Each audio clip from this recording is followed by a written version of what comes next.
Good morning. My name is Tammy Burnaford, and I am the very proud superintendent of the Bellefonte Area School District. It is my pleasure to welcome all of our guests today, along with Governor Wolf. Welcome to Marion-Walker Elementary School. We're so excited that you're here, and we're so excited to hear what is shared at this conference. Thank you again for being here. It's also my pleasure to introduce Under Secretary Jed Kolko to the podium at this time.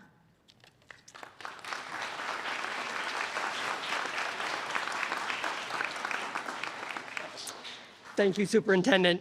It is great to be here in Pennsylvania representing the Department of Commerce and my colleagues at the National Telecommunications and Information Administration. Less than a week ago, Secretary of Commerce Gina Raimondo announced the Internet for All initiative, our plan to connect everyone in America to affordable, reliable, high-speed internet.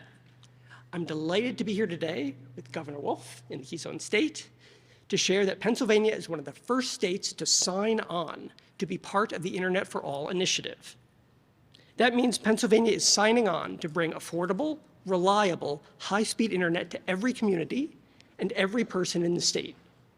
This connectivity will give Pennsylvanians more opportunities to find a job, to take online classes, access healthcare, expand your business, and of course, visit with your grandchildren and your grandparents. Thank you, Governor Wolf, for your leadership on this issue. The pandemic really shed new light on what many already knew. Access to affordable, reliable internet, high-speed internet is not a luxury, it's a necessity. And we learned during the pandemic that for many, it's not just a necessity, it is also a lifeline. Thanks to President Biden and bipartisan efforts in Congress, we finally have the resources and a plan to bring high-speed internet to everyone in America. There's a lot to do to make this goal a reality, but this is a time for celebration. Our announcement last week is the starting bell, and I'm proud to announce today that 34 states and territories, including Pennsylvania, are already off to the races. Now, to catch you up, last week the department launched 3 Internet for All initiatives. 3 parts. They do somewhat different things, all working together to both improve availability of broadband and also to help people connect. It's both about availability and about adoption. First is the $42.5 billion Broadband Equity, Access, and Deployment Program. That's the biggest part of the program, and that's about bringing infrastructure, particularly to unserved and underserved areas in communities all across the country. There is $1 billion in the Enabling Middle Mile broadband program, and that's connecting some of that backbone of the infrastructure, the big heavy infrastructure, to get closer to households and communities. And then to help people connect, $1.5 billion in the State Digital Equity Act programs. And on top of that, we announced the Affordable Connectivity Initiative, helping lower-income households connect to broadband more affordably than before. Altogether, the goal of these programs is that everyone in America gets access to high-speed internet that is reliable and affordable. And we're also going to ensure true digital equity by investing in skills training and adoption programs so every community can fully participate in our digital world. And of course, we're going to create jobs, thousands of high-paying jobs accessible to a workforce that looks like America. And even when this work is done, there are still jobs, because broadband, of course, opens up job opportunities for people who can have access to jobs that are remote, jobs that may be located elsewhere, that they now can take part in if they have broadband at home. So here's what happens next in Pennsylvania and states around the country that have joined Internet for All. Soon, Governor Wolf will be able to access $5 million in planning funds. In some states, these funds will be used to hire staff, build out an office focused on internet infrastructure, or collect data. But Governor Wolf's a step ahead. Pennsylvania and many other states have already established a robust broadband office. In these cases, this planning money can be used to begin outreach to local communities and to begin working on a 5-year plan. Every state with an approved plan will then receive a minimum of $100 million and the rest will be divided by need. That means, in the end, for most states, the final award could be much larger than $100 million, perhaps even as much as $1 billion in broadband money. I'm extremely excited that Pennsylvania is among the first states and territories to sign on. For states that have not signed on, please join us. Commit to participating, submit your letter of intent, fill out the application. We've made the process to get started as easy as possible, and the effort is too important to wait. Also, my broader message to communities across the state and the country is if you aren't being served now with affordable, reliable, high-speed internet, now is the time for you to raise your hand and make sure your state is working to get you the availability and access you need. Connect with your state's broadband office, get involved. You can already start to see the impact. You can already start to see what's in motion. Earlier this year, the department awarded a grant to several counties in Pennsylvania just south of here. That funding will support a new high-speed wireless network to predominantly rural counties, connecting nearly 27,000 residents that currently have no high-speed option at all. It's an example of how we'll look at many technologies and all kinds of solutions that help us reach the goal, and state broadband offices will have the flexibility and ability to design a plan that best meets the unique needs of the state and of the communities across the state. Additionally, the statute mandates that local communities be at the table as these decisions are made. That's why one of our requirements is extensive local coordination so the state broadband plans can clearly reflect local needs. It's consistent with the law, but it's also the right thing to do.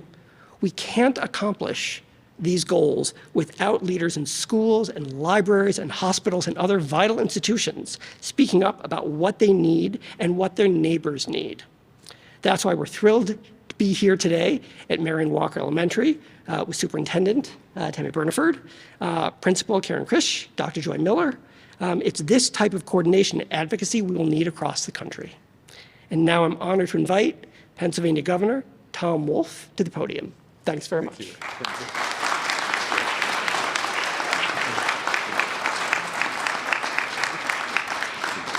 So let's give another round of applause to Under Secretary Kolko. How about that?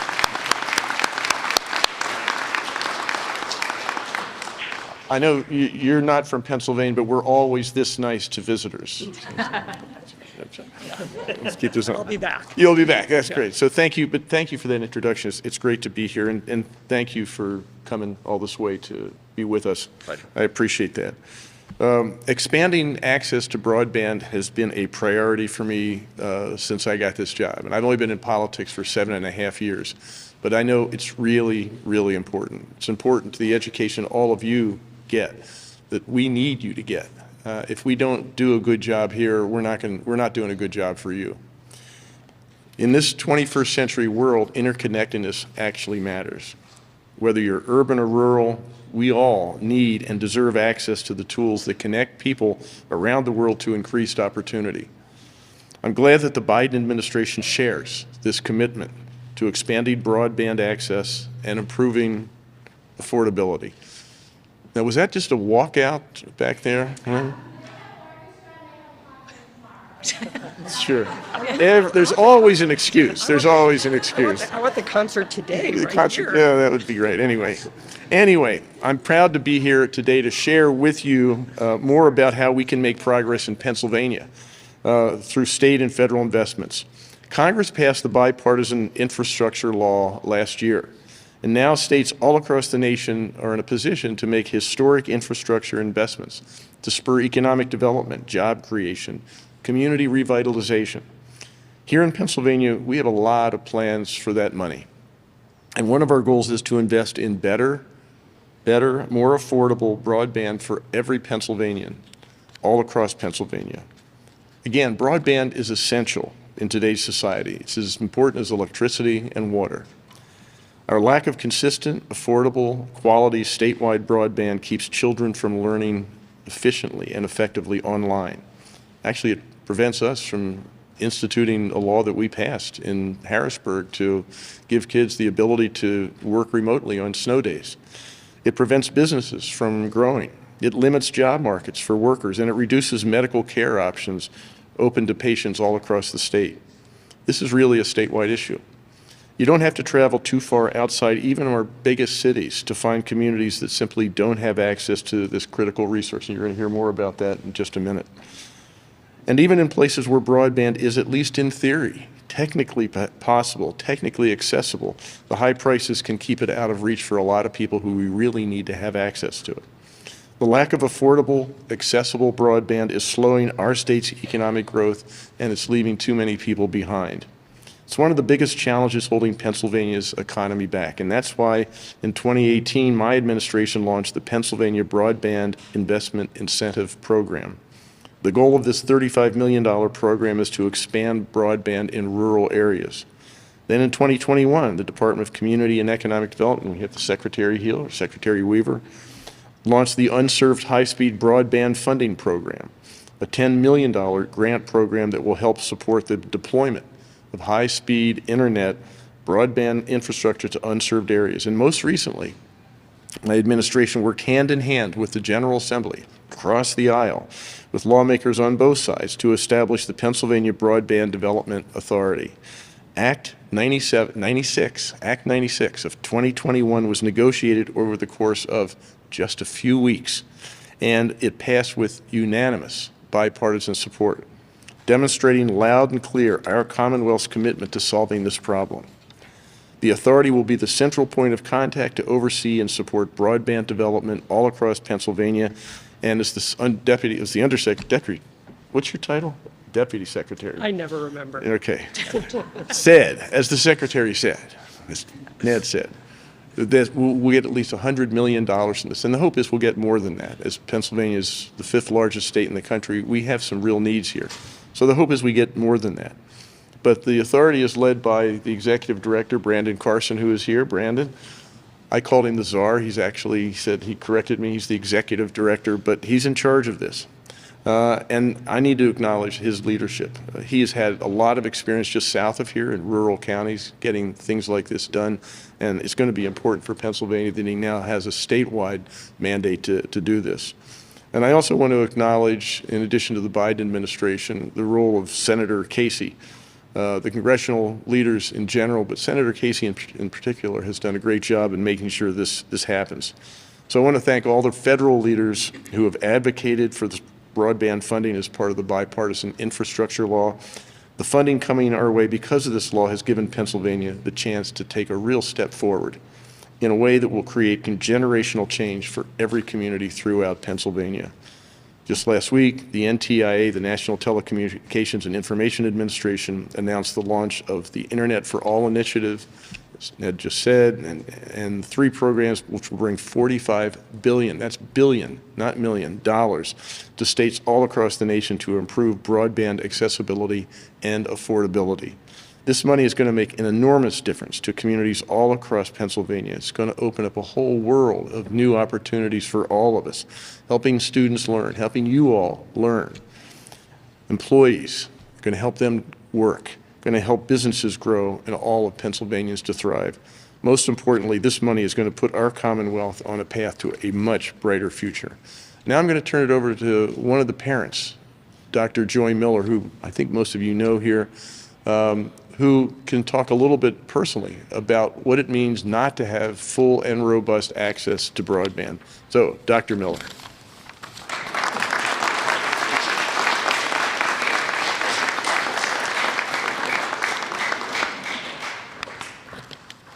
Hello, I'm very honored to be able to have the experience to represent what has been going on for many years in our community, as well as personally in my household when it comes to having, and these are the words that I'm going to be using very frequently, are consistency and reliability. So when I was first thinking about this concern, the main thing that comes to my mind is the consistency, and that is very important in my household as well as in many of my neighbors and our community in this area is for school purposes. So One of the concerns that we have is just the struggle to be able to access what we need on a daily basis, a nightly basis from Google Classroom for my students, and also to have that reliable service. So even going back many years, we built in this area 20 years ago, and we only had one option for internet in our vicinity. And then as the years went on, the pandemic hit, and all of a sudden we have 3 of us trying to do school from home, and then also me working from home. It just really hit, not only is consistency, reliability an issue, but also speed. So we researched in our area, many years had gone by, what other types of providers would help us increase our speed? And we only had one other provider. So for 20 years, we've only had 2 providers in our area. And we, as a family, pay for the highest amount of speed in our area that we can get. But when we have inconsistent service and run our speed test in our home, we're not even close to that. If we're supposed to have 100 Mbps, we have barely in the teens. And that's on a consistent basis there. So it's definitely, the words that come to my mind is a constant struggle in our household.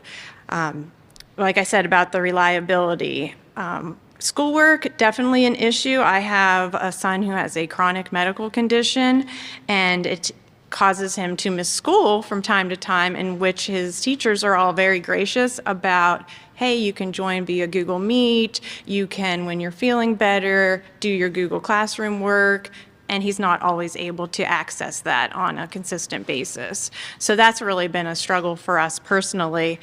Last school year, he missed an entire marking period, and that was really hard to be able to be consistent with his schooling.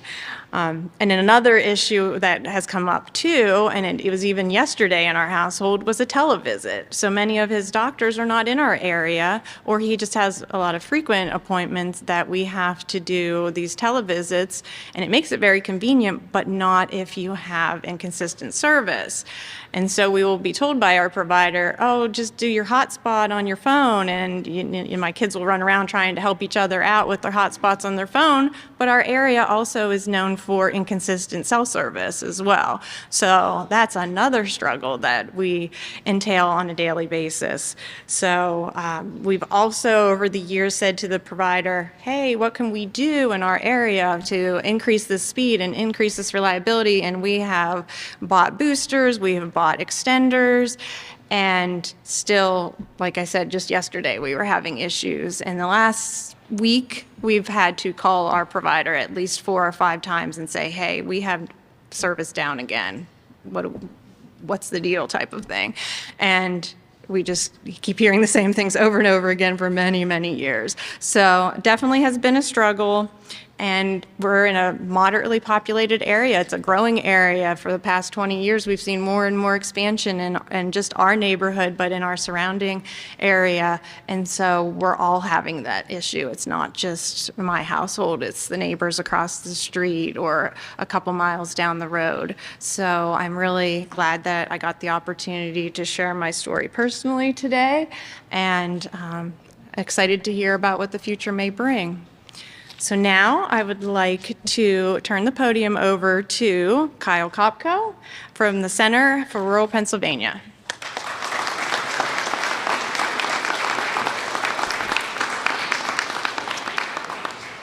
Well, good morning, everyone. My name's Kyle Kopko, and I am the Executive Director of the Center for Rural Pennsylvania, and I'm also a voting member of the State Broadband Development Authority. So first, I want to thank Under Secretary Kolko.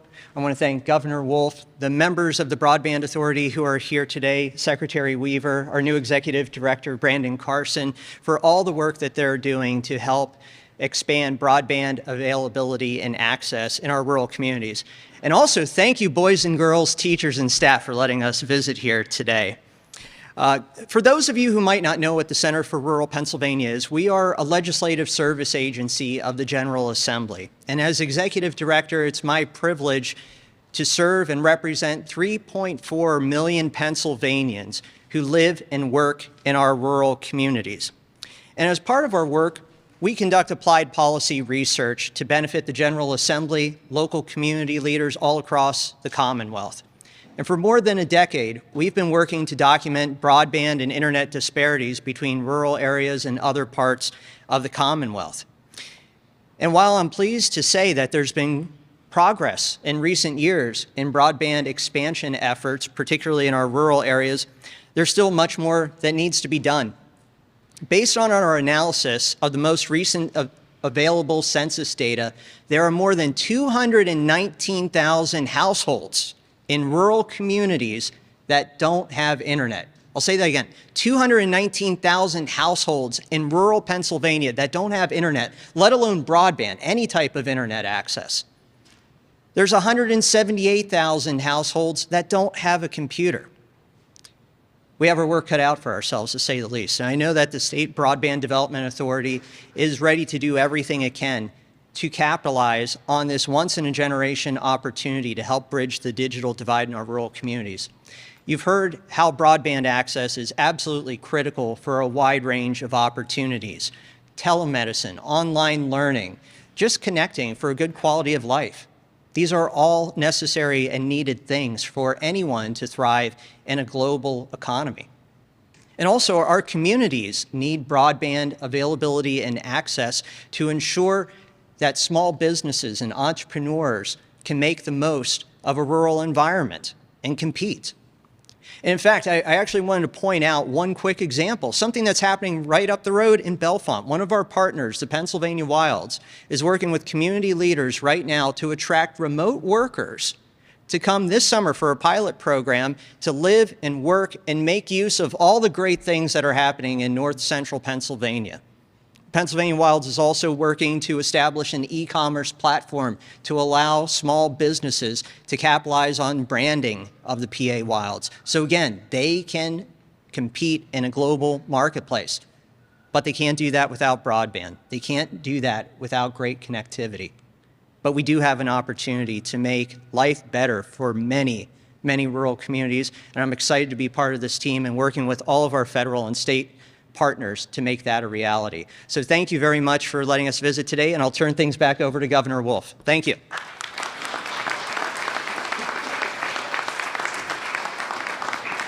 So thanks, Jed. You're leaving before the questions start?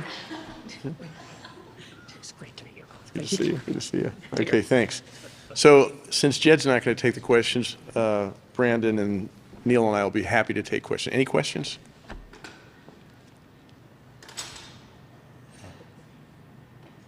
Yeah.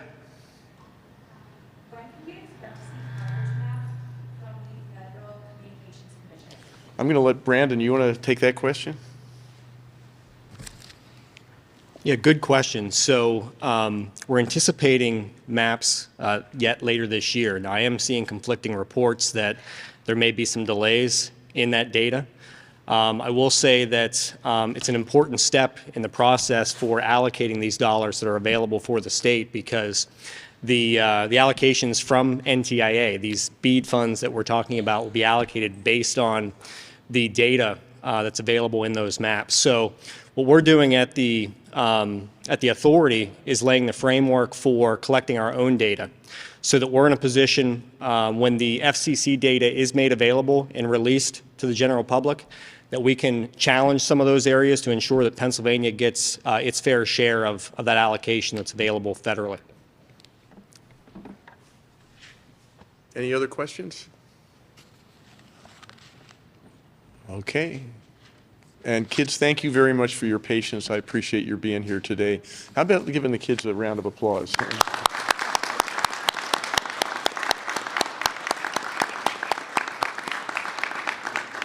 Thank you very much for hosting us.